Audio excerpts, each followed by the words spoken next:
Doutor Roberto Mota, rapaz, que prazer. Doutor, antes de tudo... Doutor não, pô. Rapaz, você é um cara importante, pô. Quem sou eu? Eu sou importante para minha família, para os meus amigos, para meia dúzia de leitores fiéis que eu tenho. Olha aí, muito obrigado. Meia dúzia não. Doutor, deixa eu falar... Doutor não, Roberto então.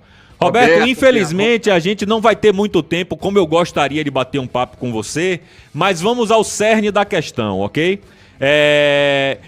Eu gostaria de bater um papo com você sobre o marxismo cultural, mas a gente não vai ter muito tempo para falar sobre isso, então eu preferia falar sobre o seu livro.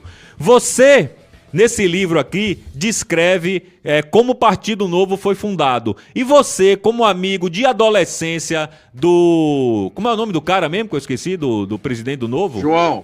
De João Amoedo. Eu queria que você dissesse aqui para mim como é que foi isso, como é que foi a criação do Novo, se você se sentiu traído, umas coisinhas mais. E aí a gente pode, nesse pouco tempo que a gente tem, Adriano, inclusive falando disso, dar uma pincelada no marxismo cultural, né? Por favor. O Novo, a criação do Novo, lembrou muito o que aconteceu no Brasil em 2018, né? Quando as pessoas acordaram, perceberam que tem todo um mecanismo, um sistema que coloca a maioria dos brasileiros para trabalhar em benefício de meia dúzia. Né? Sim. O Brasil acordou para isso em 2018. E esse despertar, para mim, Adriano, começou em 2009, 2008, 2009, e ele desagou na criação do Partido Novo. Mas, fundamentalmente, foi isso. Isso era o que me motivava naquela época.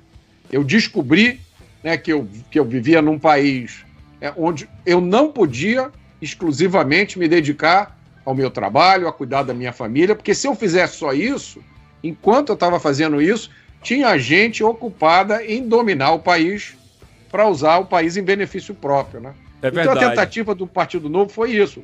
A criação do Partido Novo foi uma tentativa de sair desse mecanismo, né? De encontrar um outro caminho. Mas me diga uma coisa, Roberto, você se sentiu traído? E eu te faço essa pergunta porque eu vi Rodrigo Constantino, que é quem assina o prefácio de seu livro, dizer, numa das lives dele, que ele se sentiu traído por Amoedo, porque acreditava no partido, gastou energia e dinheiro para construir o partido, e no final a gente viu, com todo o respeito, não é o senhor que está falando, sou eu que estou falando, que esse miserável, desgraçado desse Amoedo pulou fora do barco e criou esse partido aí que é igual a qualquer um hoje em dia. O senhor se sentiu traído? Eu senti que eu tive o meu sonho destruído, Adriano. Eu não colocaria nesses termos, né, de traição. Certo. Eu acho que o que aconteceu foi um sequestro do projeto que ia numa direção clara, né? Não existia nenhuma dúvida sobre o que a gente propunha. É como se você tivesse embarcado com seu amigo, né, num barco, e aí vocês combinaram de ir para tal lugar, e no meio do caminho ele resolveu ir para outro lugar, porque é um lugar completamente diferente. Então o sentimento que eu tenho não é um sentimento de traição, é um sentimento que a pessoa com quem você estava falando antes de mim aí colocou muito bem, né? É um sentimento de desânimo, né? Pô, tanto esforço. Adriano, a gente mobilizou pessoas do Rio Grande do Sul ao Ceará, nesse mesmo sonho, né? Todo mundo junto, trabalhando. Teve gente que colocou dinheiro, teve gente que colocou tempo, Sim. Teve gente que colocou a sua reputação. Claro. Para a gente acabar, né, o que a gente assistiu no final do ano passado, vendo pessoas do Partido Novo participando de uma manifestação, entre aspas, ao lado do PSOL. Né? Tem foto aqui da bandeira do Novo, do lado da bandeira do PSOL, do lado da bandeira do PT. Verdade. Não Roberto, dá, né? me diga uma coisa, vocês eram colegas de adolescência, né? Talvez, não sei se da rua, do colégio, não sei direito. Como é que se deu esse seu afastamento de Amoedo ou não teve afastamento? Teve sim, na verdade, nós nos conhecemos quando eu fazia o terceiro ano do ensino médio do Colégio Santo Inácio, né? Eu morei muito tempo em Salvador, até 72. Estudava no Colégio Padre Antônio Vieira, aí em Salvador. Já foi bom. Já foi bom, é? Já foi bom. Hoje em dia, amigo, é ideologia de gênero lá. Caramba, tá em todo lugar, Adriano, tá em todo lugar. Pois e aí, é. quando eu vim para o Rio, eu fui estudar no Colégio Santo Inácio, que é o colégio irmão do Antônio Vieira aí, Sim, e no terceiro ano do ensino médio eu conheci o João. A gente sentava, a minha cadeira lá do lado dele, e eu conto isso no livro, né? Sim. Naquela época ele não tinha nenhum interesse por política. Eu era o interessado por política. Ele não tinha nenhum interesse por política. Então isso tornou, Adriano, essa experiência muito mais chocante para mim, né? Porque isso não aconteceu com um desconhecido, né? Uma pessoa com a qual eu não tinha nenhum relacionamento. Era um amigo de muitas décadas. Claro.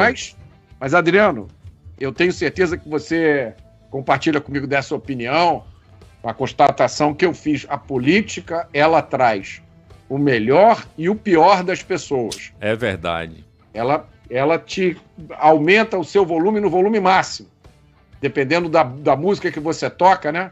Ou você vai para o lado do bem, do sacrifício, quase do sacerdócio, ou você vai para o lado de se deslumbrar, né?